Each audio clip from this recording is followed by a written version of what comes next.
கூட்டணி கட்சிகள் எல்லாமே பேச்சுவார்த்தையில ஈடுபட்டு வர்றாங்க. அந்த தொகுதிகள் பங்கீடு அப்படிங்கிறது ரொம்ப சீரியஸாவே ஈடுபட்டு வராங்க. எலெக்ஷன் இன்னும் கொஞ்ச நாள் இருக்கு அப்படிங்கிற காரணத்தினால தாவேகாவை பொறுத்த வரைக்கும் 2வது ஆண்டு முடிஞ்சு 3வது ஆண்டுல அடியும் எடுத்து வைக்க போறாங்க. கொஞ்ச நாள் முன்னாடி, அதாவது 1 வருஷம் முன்னாடியே இந்த ஆட்சியில் பங்கு, அதிகாரத்தில் பங்கு அப்படிங்கிற விஷயத்தை எல்லாமே சொல்லிட்டாங்க. ஆனாலுமே இன்னுமே கூட்டணி முடிவாகாத நிலை, எந்த கட்சிகளும் நம்பி வராத ஒரு நிலை அப்படிங்கிறது இருக்கு இல்லையா? இதை நம்ம எப்படி பார்க்க வேண்டியதாக இருக்கு? உங்களுடைய கருத்துக்களை பதிவு செய்யுங்க. இல்லை 2 ஆண்டுகள் இல்லை 3 ஆண்டுகளுக்கு முன்பு, ஏன்னா அந்த கட்சியினுடைய முதல் மாநாட்டிலேயே அவர் அறிவித்தார். விக்கிரவாண்டி நடந்த முதல் மாநாட்டிலேயே ஆட்சியிலும் பங்கு அதிகாரத்திலும் பங்கு அப்படின்னு அறிவித்தார். ஆனால் தமிழக வெற்றி கழகத்தை பொறுத்த வரைக்கும் அவங்க திமுகவோடு கூட்டணி சேர முடியாது, அவங்க தான் அரசியல் எதிரின்னு அறிவிச்சிருக்காரு. கொள்கை எதிரின்னு பாஜகவை அறிவிச்சிட்டாரு.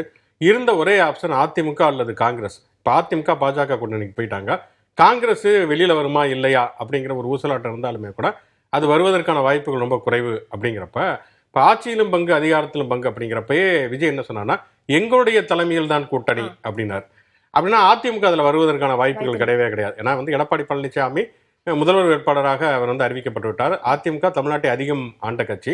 புதுசாக வந்திருக்கிற ஒரு கட்சியினுடைய தலைமையில் அவங்க வருவது அப்படிங்கிறது வாய்ப்பே கிடையாது. இப்போ அவங்க 2 கட்சிகளுக்கு இடையில மோதலும் தொடங்கிருச்சு அப்படிங்கிறத நம்ம பார்க்குறோம்.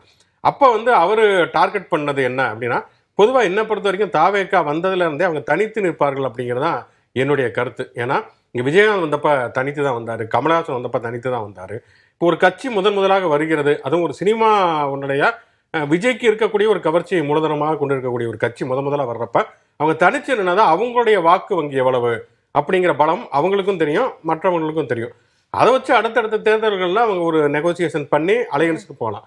அப்படி இருக்கக்கூடிய சொல்ல முதல் தேர்தலில் தாவேகாவை விட எண்ணிக்கை பலம் குறைவாக இருக்கக்கூடிய கட்சிகள் தான் அவங்களுடைய கூட்டணிக்கு வருவதற்கான வாய்ப்புகள் இருக்குது. ஆனால் அப்படியான எந்த கட்சிகளுமே இப்போ வரல அப்படிங்கிறத பார்க்குறோம். இப்போ நீங்கள் அதுக்கு இப்போ அதிமுக திமுகவுக்கு அடுத்தபடியாக இருக்கக்கூடிய கட்சிகள்னா இப்போ விடுதலை சிறுத்தைகளாக இருக்கட்டும், அல்லது பாட்டாளி மக்கள் கட்சி, தேமுதிக, புதிய தமிழகம், இந்த எந்த கட்சிகளுமே இது வரைக்குமே இந்த 2 கூட்டணிகள் இடம்பெறுமா, ஏற்கனவே சில கட்சிகள் அந்த கூட்டணிகள் இடம்பெற்றுச்சு, இதுல இடம்பெறுமா இல்லையா அப்படிங்கிறத இன்னைக்கு கேள்வியை தவிர தாவேகாவோட தலைமையின் கீழ் எந்த அணியுமே வரல அப்படிங்கிறோம். அப்ப என்ன காரணம் அப்படின்னா, முதல்ல தாவேகாவுக்கு எவ்வளவு வாக்கு வங்கி இருக்கிறது அப்படிங்கிறது யாருக்குமே தெரியாது. 20%ங்கிறாங்க, 40%ங்கிறாங்க, 60%. அவங்க எல்லாமே கற்பனைகள், யூகங்கள் அடிப்படையில் சொல்றாங்களே தவிர எல்லாமே பேப்பர்ல தான் இருக்குது. யதார்த்தத்துல எவ்வளவு தாவேகாவுக்கு இருக்குது அப்படிங்கிறது தேர்தல் முடிவுகள் தான் நமக்கு சொல்லணும். 2வது, அந்த கட்சி தொடர்ச்சியா ஒரு ஆக்டிவா இல்லை. அது அப்பப்போ பார்த்தோம்னா, இப்போ நீங்கள் சினிமாக்கள்லேயே பார்த்தீங்கன்னா 20 நாட்களுக்கு பிறகு, சில வாரங்களுக்கு பிறகு அப்படின்னு போடுற மாதிரி தான் நீங்கள் உங்களுடைய சேனலில் கூட விஜயனுடைய நிகழ்ச்சி நடக்கிறப்பெல்லாம் 57 நாட்களுக்கு பிறகு நிகழ்ச்சியில் பங்கேற்கிறார், 72 நாட்களுக்கு பிறகு. நீங்கள் வேற எடப்பாடி பழனிசாமியோ ஸ்டாலினையோ இல்லை வேற யாரையுமே அப்படி நீங்கள் போடுறதே கிடையாது.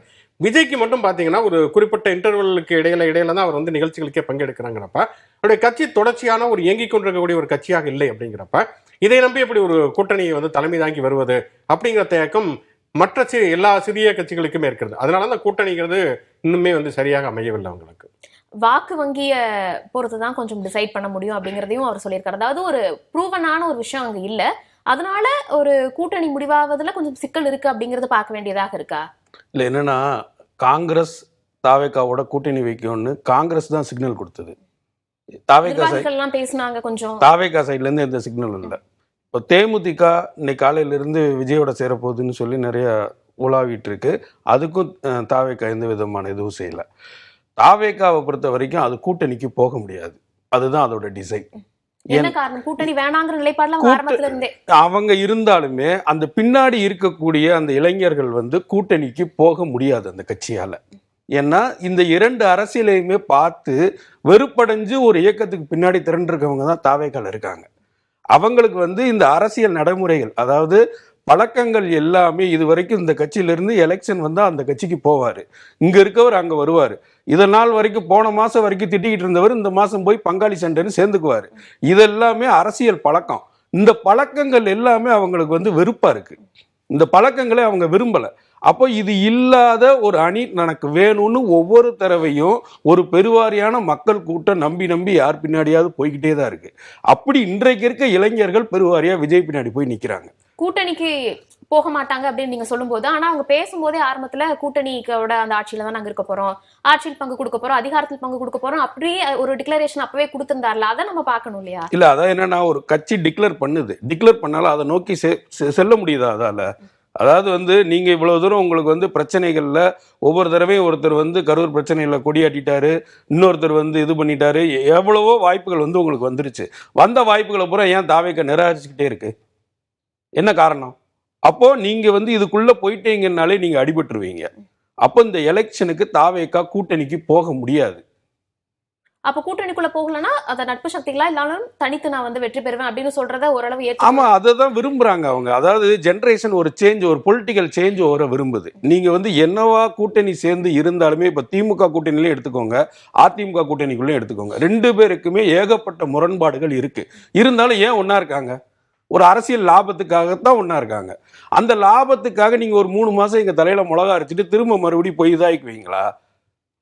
அந்த கூட்டணிக்குள்ள எல்லாமே இருக்காங்க, பிரச்சனைகள் இருந்தாலுமே எலெக்ஷன் அப்படின்னு வரும்போது ஓரளவு பேசி இல்ல சரி பண்ணிக்கலாம், கொஞ்சம் அட்ஜஸ்ட் பண்ணி போறாங்க. அந்த வார்த்தை வருது இல்ல, எலெக்ஷன் வரும்போது நாங்க எல்லாத்தையும் அட்ஜஸ்ட் பண்ணிக்குவோம், அந்த சீட்ல நெருக்கி உட்கார்ந்து. ஒவ்வொரு டைமுமே ஆகுது, ஒவ்வொரு டைமே கூட்டணி வந்து கொஞ்சம் ஸ்ட்ராங்கா இன்டாக்டா எப்பவுமே ஆகுது இல்ல அவங்களுக்குள்ள பேச்சுவார்த்தை. அதுதான் நீங்க எந்த அடிப்படையில நீங்க ஒன்றிணைறீங்க? நீங்க எல்லாத்துலயுமே உங்களுக்கு சிக்கல் இருக்கு. 4 வருஷம் இந்த திமுக கூட்டணிக்குள்ள இருக்கிற கட்சிகளுக்கும் பல்வேறு சிக்கல்கள் தனித்தனியா இருக்கு, அதிமுக கூட்டணிக்குள்ள இருக்கிற கட்சிக்கும் பல்வேறு சிக்கல்கள் தனித்தனியா இருக்கு.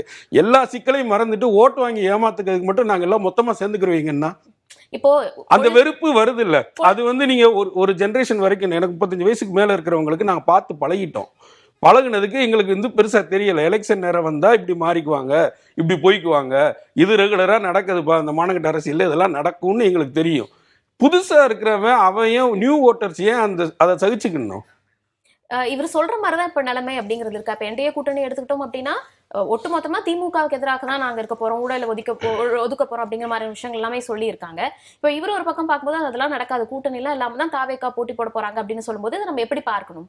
இல்ல பிரம்மா சொன்னதுல அடிப்படையே ஒரு முரண்பாடு என்னன்னா, இந்த கட்சியில இருந்து அங்க போவாங்க, அந்த கட்சியில இருந்து இங்க போவாங்க, அது ஒரு மானகட்ட அரசியல். அப்படின்னா நீங்க தாவேக்கால யார் யாரெல்லாம் இருக்காங்கன்னு நீங்க பாருங்க. வந்து ஆதவ அர்ஜுனா, அவர் வந்து திமுகவுக்கு வேலை பார்த்து விடுதலை சிறுத்தைகள்ல இருந்துட்டு தாவேக்காக்கு வந்தவர்.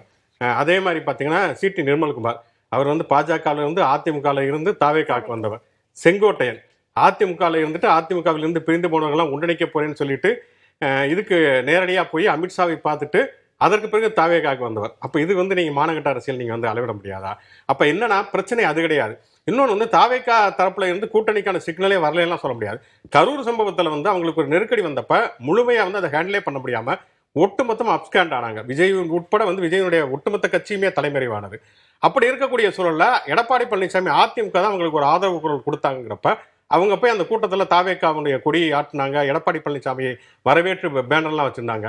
இதுல என்ன சிக்கல் அப்படின்னா வந்து தாவேக்காவுடைய தலைமை எந்த விதமான உறுதியான முடிவும் எடுக்கவில்லை. தாவேக்கா தொண்டர்களை பொறுத்த வரைக்கும் அவங்களுக்கு எந்த பிரச்சனையும் இருக்கிற மாதிரி தெரியல.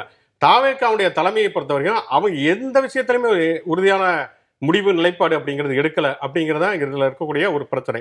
இன்னொன்று நம்ம முதலே சொன்ன மாதிரி தாவேக்காவுடைய இந்த நம்பகத்தன்மை தொடர்ச்சியாக செயல்படாத ஒரு தன்மைங்கிறது மற்ற கட்சிகள் வந்து அந்த கூட்டணியில் இணைவதற்கான வாய்ப்புகளுமே இல்லை. அதிமுக திமுக அதற்கு அடுத்த நிலையில் இருக்கக்கூடிய கட்சிகள் கூட தாவேக்காவை நம்பல அப்படிங்கிறத இதுல இருக்கக்கூடிய ஒரு மிகப்பெரிய சிக்கல் அப்படின்னு நான் பார்க்கிறேன்.